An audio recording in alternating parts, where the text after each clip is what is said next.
ان سب سے کچھ بھی نہیں ہوتا، ایک اللہ تعالیٰ سے سب کچھ ہوتا ہے۔ ان ھذا لشیء عجاب۔ تو یہ دوسرا مطلب ہوا ایمان باللہ کا، کہ ساری ذاتوں سے اور سارے اسباب سے کچھ بھی نہیں ہوتا، ایک اللہ تعالیٰ سے سب کچھ ہوتا ہے۔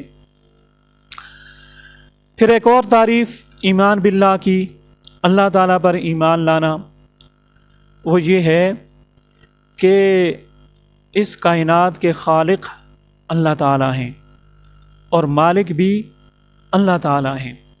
اس آسمان اور زمین کے دو پارٹوں کے درمیان پوری کائنات میں جو کچھ بھی ہوتا ہے وہ اللہ کے حکم اور ارادے سے ہوتا ہے۔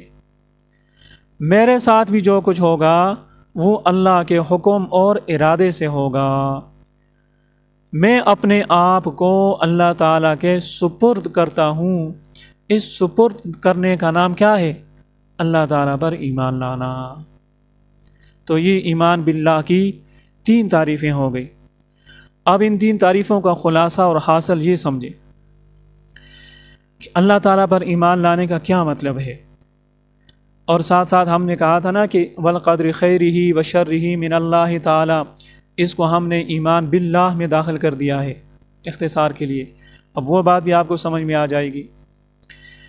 خلاصہ یہ ہے کہ ازل سے لے کر آج تک، اب عام آدمی ازل کیا سمجھے؟ آسان لفظوں میں سمجھے، وہ پہلا دن جب سورج مشرق سے طلوع ہوا اور اس نے پہلی مرتبہ اپنی کرنیں آسمان و زمین کے درمیان بکھیرنا شروع کی، اس وقت سے لے کر آج تک پوری کائنات کے اندر جو بھی ہوا، جس کے ساتھ بھی ہوا، جیسے بھی ہوا، جب بھی ہوا، یہ خود بخود نہیں ہوا بلکہ اللہ رب العزت کے حکم اور ارادے سے ہوا۔ اس لیے کہ جس طرح پہلے گزرا، اللہ تعالیٰ صرف خالق نہیں ہے بلکہ بنا کر آسمان و زمین کو چھوڑ دیا، جیسے چلتی ہے چلتی رہے، جس کے ساتھ جو ہو رہا ہے ہوتا رہے، ایسے نہیں، بلکہ پیدا کرنے والے بھی اللہ اور مالک اور مدبر بھی اللہ۔ تو جو ہوا، جس کے ساتھ ہوا، جب ہوا، جیسے ہوا، وہ اللہ تعالیٰ کے حکم اور ارادے سے ہوا۔ اس وقت سے لے کر قیامت کی صبح تک، قیامت کی صبح کون سی؟ کہ جب سورج مشرق سے طلوع تو ہوگا لیکن اپنا دن پورا نہیں کر سکے گا، بلکہ دوپہر کے وقت سے پہلے ٹوٹ پھوٹ کا شکار ہو جائے گا۔ اذا الشمس کورت، اس وقت تک پوری کائنات کے اندر جو بھی ہوگا، جس کے ساتھ بھی ہوگا، جیسے بھی ہوگا، جب بھی ہوگا، وہ خود بخود نہیں ہوگا بلکہ اللہ رب العزت کے حکم اور ارادے سے ہوگا۔ تیسری بات، اللہ رب العزت کی بے شمار مخلوقات میں سے ایک ادنا سا، ذلیل سا، حقیر سا فرد میں بھی ہوں، اور یہ اس لیے کہہ رہا ہوں کہ اگر پوری انسانیت کو ایک طرف رکھ دیا جائے اور ان کے ساتھ میرا تقابل کیا جائے تو میں تو مائکرو اسکوپ سے بھی نظر نہیں آؤں گا۔ تو اللہ تعالیٰ کی مخلوقات میں سے ادنا سا، حقیر سا، فقیر سا بندہ مخلوق میں بھی ہوں۔ میرے ساتھ بھی جو ہوگا وہ بھی خود بخود نہیں ہوگا، وہ بھی میرے چاہنے سے نہیں ہوگا، وہ بھی کسی اور کے چاہنے سے نہیں ہوگا، بلکہ وہ اللہ کے حکم اور ارادے سے ہوگا۔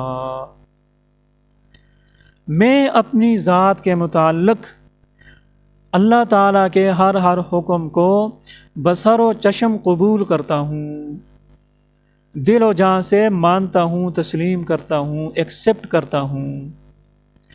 جو بھی فیصلہ ہو میرے متعلق، چاہے عزت کا فیصلہ ہو یا ذلت کا، کامیابی کا فیصلہ ہو یا ناکامی کا، موت کا فیصلہ ہو یا زندگی کا، آزادی کا، آزاد فضاؤں میں گھومنے کا فیصلہ ہو یا جیل کی تنگ و تاریک کوٹری میں زندگی گزارنے کا، عروج کا فیصلہ ہو یا زوال کا، جو فیصلہ بھی میرے متعلق میرے رب کا ہوگا میں اسے دل و جان سے مانتا ہوں۔